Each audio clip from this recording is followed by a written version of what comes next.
Good evening students. अभी हमने 1857 की क्रांति जो है वो पढ़ी थी और अब हम भारतीय राष्ट्रीय कांग्रेस के बारे में पढ़ेंगे।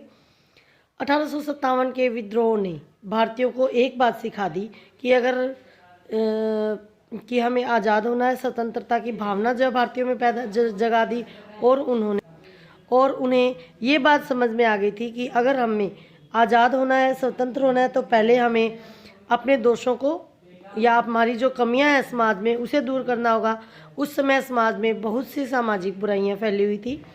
राजा राममोहन राय, ईश्वर चंद्र विद्यासागर, स्वामी विवेकानंद और सर सैयद अहमद खान कुछ जाने माने समाज सुधारक थे, जिन्होंने हमारे समाज में फैली हुई सती प्रथा, बाल विवाह, जाति विवाह जैसी सामाजिक बुराइयों को पूरी तरह से नष्ट करने का प्रयास किया। उन्होंने विधवाओं के पुनर्विवाह तथा महिलाओं को ऊपर उठाने के लिए बढ़ावा दिया। महिला शिक्षा को भी बढ़ावा दिया गया। उन्होंने अनुभव किया कि समाज में बदलाव किए बिना भारत जो है कभी भी संयुक्त होकर अंग्रेजों के विरुद्ध नहीं लड़ सकता।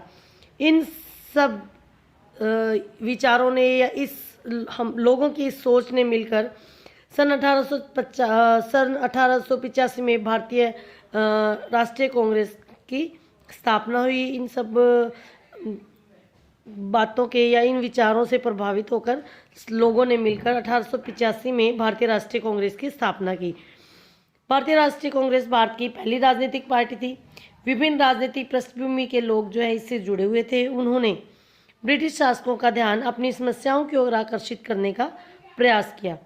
प्रथम अधिवेशन जो है भारतीय राष्ट्रीय कांग्रेस का मुंबई में आयोजित किया गया। इसके बाद प्रत्येक वर्ष कांग्रेस ने देश के अलग अलग हिस्सों में अपने अधिवेशन आयोजित किए। कांग्रेसी नेता जैसे दादा भाई नौरोजी, बाल गंगाधर तिलक, गोपाल कृष्ण गोखले, सुरेंद्रनाथ बनर्जी आदि अंग्रेजी न्याय में विश्वास करते थे। उन्होंने अनुभव करते थे कि भारतीय व्यवस्था में जल्द ही सुधार होगा और जो ब्रिटिश शासन है वो इसमें पूरा सहयोग देगा। लेकिन कुछ नेता मानते थे कि अंग्रेजों को अपनी समस्याएं समझाने तथा स्वतंत्र बनने की इच्छा के लिए कुछ ठोस कदम उठाने की आवश्यकता है। ये इस प्रकार के जो नेता थे, जिन लोगों की ये सोच थी, वो उग्रवादी कहलाए और बाल गंगाधर तिलक जो है इनमें से प्रमुख थे। बाल गंगाधर तिलक, भगत सिंह, लाला लाजपत राय, चंद्रशेखर आज़ाद, इस तरह के जो ये हमारे स्वतंत्रता सेनानी थे, ये इन लोगों में से थे। तो तिलक जो है सामान्य लोगों को आंदोलन का भाग बनाना चाहते थे। उन्होंने अब अनुभव किया कि अगर हम आम लोगों को या जनसाधारण को इसमें शामिल नहीं करेंगे तो हम कुछ भी नहीं कर सकते।